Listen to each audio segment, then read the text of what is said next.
Bueno, volvemos acá y tenemos, sí. siguen llegando los No, mensajes, no sabes lo que es esto. Esto es impresionante. El WhatsApp, el 092 000 810. Les voy diciendo, por ejemplo, acá dice muy buenos días. A ver, no entiendo, dice alguien por acá. Hace unos meses, sin garantías electorales de ningún tipo, el Frente dijo que en Venezuela decidió el pueblo, entre comillas. Y en Brasil, ¿acaso no es el soberano quien decide? Son el mejor informativo de la mañana. Saludos cordiales. Muchas Muchas gracias. gracias. Ya Y tenés sí, razón. el pueblo es el que decide. Eso es Es innegable. verdad. Es verdad. Buen programa, los escucho desde San Gregorio de Polanco, dice Francisco. Qué lindo.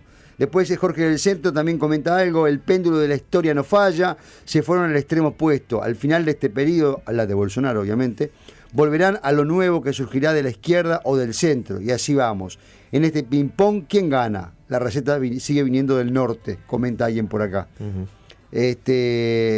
Bueno, fue de pase hay más cosas, pero ya son varias. Decime, ¿querés comentar algo? O... No, vamos a ir adelante. Entonces, vamos a hablar de noticias falsas ahora. ¿Qué es como noticias falsas? Vamos a hablar de noticias falsas, que de hecho es uno de los grandes problemas que hubo, o que se denunciaron en Brasil, donde, por ejemplo, 50 noticias fueron retiradas por el Tribunal Supremo Electoral, publicaciones que estaban en Facebook por sus contenidos declarados falsos.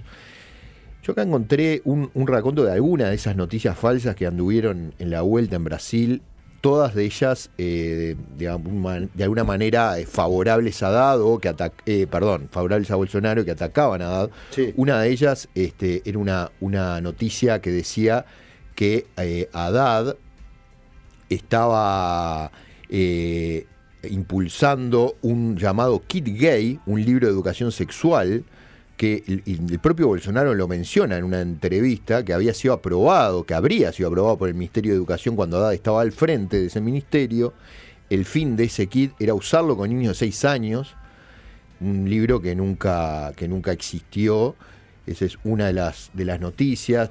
También planteaba que Haddad defendía el incesto y la pedofilia, los supuestas declaraciones que Haddad nunca había realizado.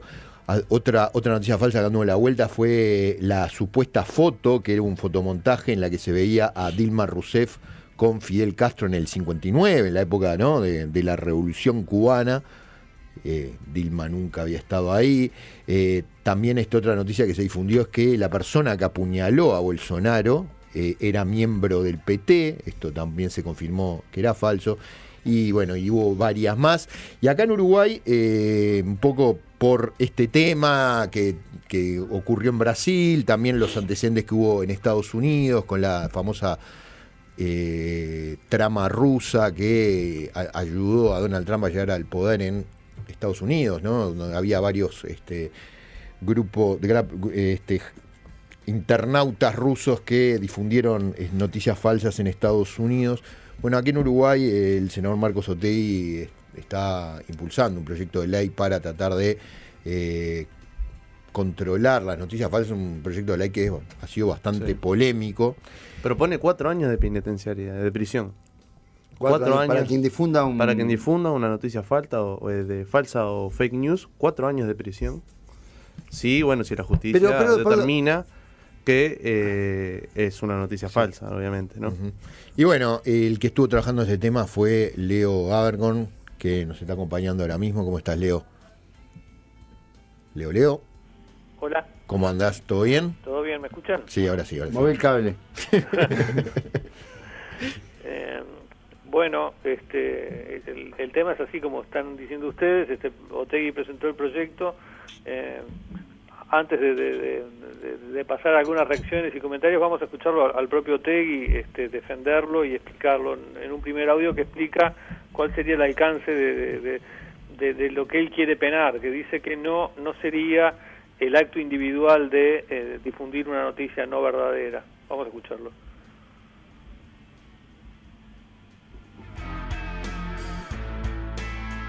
Por lo tanto, lo que nosotros estamos haciendo es incorporar a la ley de elecciones, que es la 7.812, en su artículo 191, a los 12 delitos electorales que ya están previstos en dicha norma, un delito electoral, que es la difusión intencional de noticias falsas con la finalidad de incidir espuriamente en los resultados electorales. Uh-huh. Esto no penaliza las noticias falsas, lo que penaliza es las noticias falsas usados como una estrategia para incidir de manera espuria en los procesos electorales. Eso es lo que hace el proyecto de ley.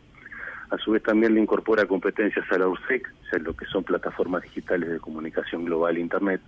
Nos parecía que era pertinente que este organismo también incorporara competencias en esta materia. Leo. No, lo que ha dicho Otegi, esto que acabamos de oír, pero explicándolo un poco más, es que él no quiere castigar, cortar la libertad de expresión, ni tampoco castigar al que por un error o por una equivocación da como cierto algo que termina no siendo cierto, una información que después no se confirma, sino él lo que pone como ejemplo son cosas que han pasado ya comprobadamente en la campaña de Estados Unidos y que ahora se sospecha que pasaron en Brasil, de empresas que fueron puestas a elaborar noticias falsas masivamente y a divulgarlas para incidir en las elecciones, ¿no? Eso es lo que estaría diciendo. Pero ya hubo reacciones en contra. Claro, el límite puede parecer difuso a veces entre cómo marcamos entre una cosa y la otra. Ayer el fiscal de Corte, Jorge Díaz, puso en Twitter un pronunciamiento que creo que marca el debate que se va a venir con este proyecto, así que no va a ser un debate muy tranquilo, sino va a ser algo tajante y peleado.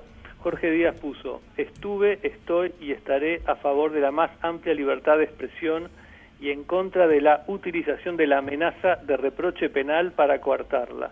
Es preferible que sean todos tolerados antes que algunos constreñidos. El remedio contra la mentira es la difusión de la verdad. Es decir, totalmente en contra, ¿no? Sí, o sea, es un tema controversial, ¿no? Porque sin duda estamos todos en contra de la difusión de noticias falsas. El tema es quién determina, ¿no?, que una noticia es falsa, ¿no? Y ahí es donde el temor a la censura previa aparece y ha aparecido en todos lados donde se ha debatido, ¿no? Claro, exactamente. Por decir una cosa, ¿no? Yo estaba buscando en archivos y el propio Otegi, por ejemplo, yendo para atrás en sus declaraciones, queda en offside con las noticias falsas en el momento en que él varias veces dijo, por ejemplo, que CENTIC sí había hecho una licenciatura en Cuba, en Cuba sí había una licenciatura de ingeniería de genética humana que nunca hubo. Es decir, tengo acá declaraciones en 2016 a motivo.com. Él plantea que hizo la licenciatura y que tiene los documentos que avalan esa realidad. Yo me quedo con esas palabras de CENTIC. O cuando se le preguntaba por esa carrera, que todo el mundo ya comenzaba a ver que no existía, dijo: probablemente es una carrera que no existe hoy, pero hace 30 años sí existía. No existió nunca, noticia falsa. Entonces, bueno, claro, esto capaz que entra dentro de lo que Otegi dice: yo no quiero penalizar al que se equivoca una vez, pero alguien podría decir, esto fue una estrategia de la 711 para tratar de que la gente creyera que sí existía, porque en aquel momento Otegi estaba en la lista 711. En fin, no sé, es algo complicado, ¿no? Sí, yo creo que a lo que hay que apuntar es a esas tramas, ¿no? Como por ejemplo lo que ocurrió en Estados Unidos, donde había un equipo, ¿no?, trabajando, inventando directamente noticias, ¿no?, sobre temas de lo más variado, ¿no? O como estas que estuve mencionando ahora en el caso de Brasil, que también, ¿no?, eran inventos difundidos en sitios de dudosa reputación, ¿no?, blogs y demás. Habría que apuntar a ese tipo de cosas, ¿no?, que se difunden mucho a través de redes sociales, sobre todo Facebook, WhatsApp, y no a la equivocación, ¿no?, porque errores cometemos todos. Hace poco estuvimos, por ejemplo, en el caso del diario El País, que tituló una noticia que se había equivocado y después reconoció su error. Eso no es una noticia falsa, eso es simplemente un error que se puede cometer. ¿Qué pasaría con las promesas electorales que hacen los políticos? Claro. Por ejemplo, vamos a bajar 30% la rapiña, que bueno, ya se ve que no se va a bajar. Entraría también dentro de un engaño para ganar elecciones. Es que es complicado el tema, ¿no? Bajamos impuestos. Claro, no vamos a poner nuevos impuestos, vamos a bajar los impuestos. Tenés razón, está bueno eso. Todos presos, imagínate, por mentir. Todos los políticos presos en la próxima elección. Está buenísimo eso. No está sí, buenísimo. votalo, votenlo a Otegi, tienes razón. No, pero bueno, creo que lo más importante acá es definir lo que es noticia falsa, ¿no? Sí. Esa definición es clave a la hora de cualquier proyecto de ley, y ahí hay que comprobar la intencionalidad, ¿no? Me parece, de inventar directamente. Claro, bueno, ahí tenemos otro audio de Otegi, a ver si lo tenemos pronto, en el cual dice cómo él controlaría esto. Él le otorga potestades a la URSEC. Él quiere que sea la URSEC la que audite todo este tema. Esta tiene que mediar una denuncia que tiene que estar fundamentada, tiene que haber una investigación.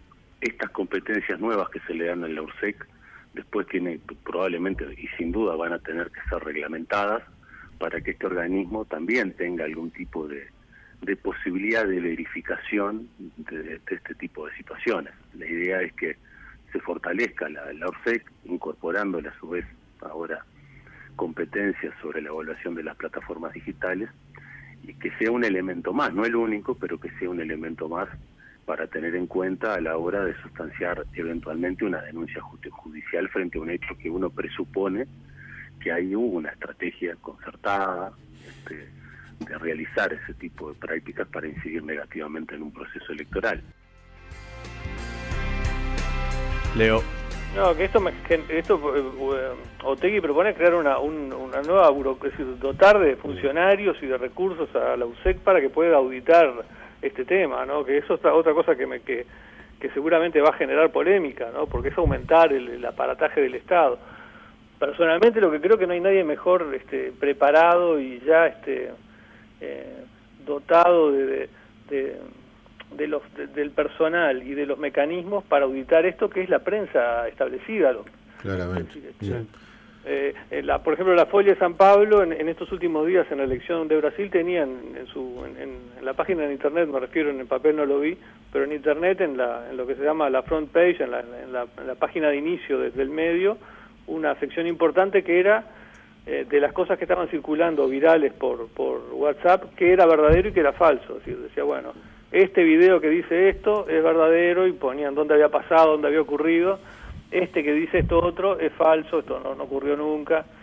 Me es parece algo que eso es un rol que tendría que empezar a tomar la prensa cada vez más, ¿no? Y que tiene que ver también con la alfabetización digital, ¿no? O sea, que la gente también aprenda a chequear y a no confiar en todo lo que recibe, ¿no? En los distintos grupos y en las redes sociales, ¿no? Que la gente vuelva, si se quiere, o que confíe más en los medios de comunicación, que bueno, de última se podrán equivocar, pero se supone que están en el negocio, entre comillas, de la búsqueda de la verdad, ¿no? Claro. Bueno, quien se mostró a favor de la iniciativa fue el presidente del Frente Amplio, Javier Miranda, que afirmó que la difusión de noticias falsas que afectan la campaña electoral son la violación al derecho a la información, y se mostró de acuerdo en que haya iniciativas para intentar atender este problema, que bueno, acepta entonces el proyecto de ley que presenta el senador frente amplista Marcos Otegi. Esto lo dijo a Radio Montecarlo. Recordemos un suceso, un hecho de Javier Miranda, el presidente del Frente Amplio, que apuntó contra los medios si no me equivoco, en agosto, que dijo que hacen una campaña de enchastre y violan los derechos humanos. Esto fue a raíz de una tapa del Observador, en la que se señalaba que el 40% de los hogares están en riesgo de caer en la pobreza, y que ese dato, bueno, se desprende del estudio de dinámica del bienestar de las clases sociales en los últimos años, que fue realizado por los economistas Martín Leite y Gonzalo Salas. Recuerdo claramente que en agosto llamó a la prensa, en la mesa política del Frente Amplio, a ir contra este titular del Observador. ¿No es así, Leo? Sí, es así. Ahí mi opinión personal es que Javier Miranda cometió fue un disparate lo que hizo, digamos. Fue totalmente disparatado, porque ese era un estudio que dividía a la sociedad en el sector pobre, digamos, y a una franja muy amplia la llamaba clase media vulnerable, y decía que ese sector, bueno, estaba como siempre a un paso de caer en la pobreza. Miranda se enojó porque en vez de destacar lo que él consideraba más importante, que era la baja en la pobreza, el diario eligió destacar que había una franja muy grande de población, que era esa, la clase media vulnerable, que cualquier momento podía volver a la pobreza. Mi punto de vista yo sé que es personal, ¿no? Y que mucha gente no lo compartirá, que es cuando uno analiza lo que ganaba los ingresos de esa clase media vulnerable, eso es un eufemismo para llamar a gente que ya es pobre hoy. No es que va a caer en la pobreza. Yo sería más radical que el observador, a eso voy. Miranda se enojaría mucho más con el título que yo pondría que con el que puso el observador. Eso es todo una chantada de gente que gana bien, que hace estudios bien financiados y tiene un buen escritorio, para llamar clase media vulnerable a gente que es recontra pobre, que nunca va a poder irse de vacaciones y que vive, no puede ni pagar un alquiler. En fin, es una discusión que siempre tengo con otros colegas, pero en fin, Miranda se hubiera enojado muchísimo más conmigo y el observador estuvo en todo su derecho, es decir, cada uno podía elegir de ese informe el ángulo que quisiera para titular. No tiene nada que ver con lo que hizo Otegui, claro. Y ahí Miranda se equivocó totalmente. Bueno, más allá del tema de cuál era el título correcto, no se puede decir que ese título sea una noticia falsa. Exacto, por ejemplo. O sea, simplemente es un sesgo periodístico del Diario Observador que decía titular por ese lado. Hay otros medios, la mayoría de los demás medios titularon por otro lado, por el lado más bien de la baja de la pobreza, pero en todo caso es una elección periodística, una decisión periodística que el público, el lector, decidirá si está bien, si le gusta o no le gusta, claro. Y si confía o no confía, pero no es una mentira, ¿no? Aparte de los economistas que hicieron este estudio, que eran Martín Leites y Gonzalo Salas, en Radio Carve afirmaron que estaba muy bien hecho el titular. Bueno, está, exactamente. Porque era verdad que ese porcentaje estaba a un paso según el estudio, ¿no? Claro. Leo, con referencia a los 4 años que piden de encarcelamiento para los que tiren o generen noticias falsas, es raro eso, son 4 años, es un montón. Pone de 2 a 4 años. Está bien, pero por ejemplo, por asinato te dan 4 o 5. No es para. Sí, escuché el otro día a lo que pero no, Darío Klein, el otro día lo que pasó ¿dónde era la chiquitina, la adolescente que en Pinamar?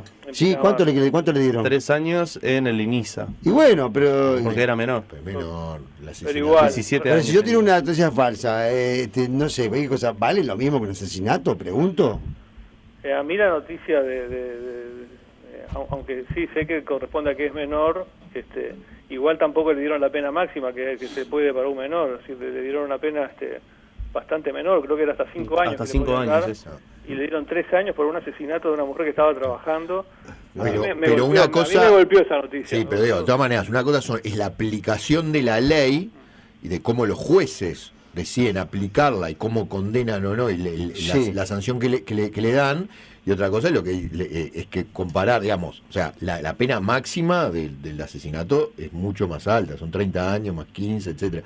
O sea, más allá después está el tema de si los jueces la aplican o no la aplican. No se puede comparar. En este caso, de 2 a 4 años, lo que dice la ley. Después hay que ver si los jueces cómo la aplican. Ya que entramos en el terreno de algo, lo último. Busqué en el Código Penal el delito de estafa, ¿no? Sí. A ver si no se puede aplicar. Y dice, el que con estratagemas o engaños artificiosos indujera a error o alguna persona para procurarse a sí mismo o a un tercero un provecho injusto en daño de otro, será castigado con 6 meses de prisión a 4 años de penitenciaría. Es decir, me pregunto si el delito de estafa no podría aplicarse a una empresa o a alguien que masivamente quiere inducir engaño a alguien, a la ciudadanía, en perjuicio de otro. Sí, podría ser. El tema, hay que ver ahí después la justicia a qué considera daño, ¿no? Que ahí siempre es la clave con el tema de la estafa, si no lo van por el lado económico solamente, pero sin duda, si lo leemos literalmente...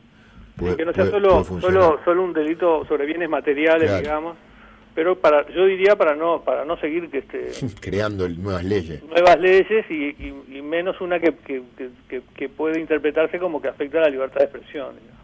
El gran tema de las leyes, volvemos a lo que le molestaba tanto a Franklin, es que después cómo se aplican, ¿no? Y quién las aplica, y mucho más que lo que dice el texto a veces. Yo creo que se va a modificar el texto igual de todas formas.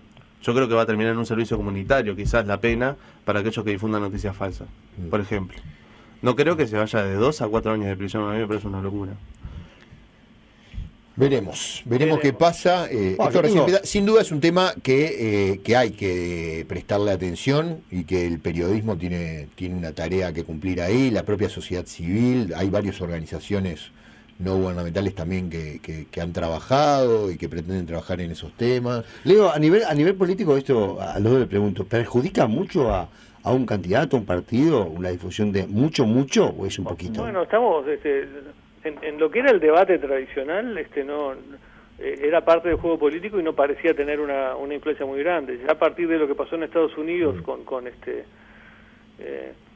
estas empresas que tienen los perfiles de las redes sociales de millones de personas, saben cuál es la noticia que están esperando, digamos, porque y se la fabrican a medida y la difunden a millones todos juntos, no sé si es algo que es nuevo, es algo que es inquietante por lo menos, ¿no? Sí, porque claro, el tema de las redes sociales es esa, ¿no?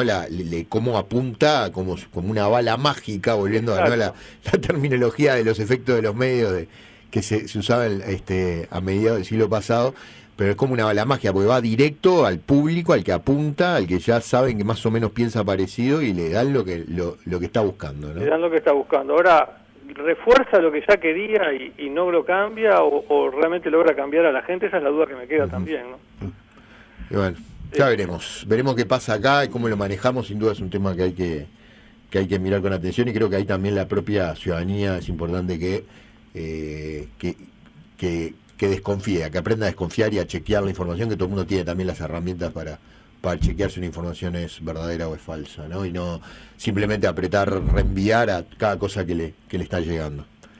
Bueno, gracias, Leo. Me parece muy bien. Vamos arriba. Un abrazo. Chau.